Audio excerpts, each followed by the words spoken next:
Every day, thousands of planes crisscross the skies, following invisible highways designed for efficiency and safety.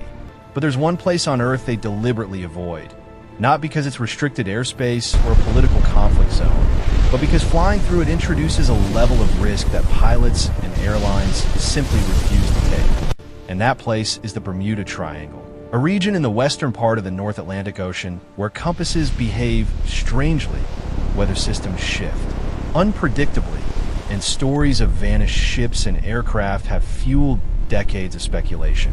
Yet the real reason modern aviation avoids it isn't mystery, but physics and logistics. Because this region sits at the intersection of powerful ocean currents and rapidly forming storms that can escalate within minutes, creating turbulence so severe it can overwhelm even advanced aircraft systems. And while modern navigation technology like GPS has reduced the chances of getting lost, the combination of erratic weather patterns, limited nearby diversion airports, and complex air traffic routing makes it inefficient and potentially dangerous compared to alternative paths, which is why flight planners intentionally route aircraft around it, adding a few extra minutes to ensure smoother and safer journeys.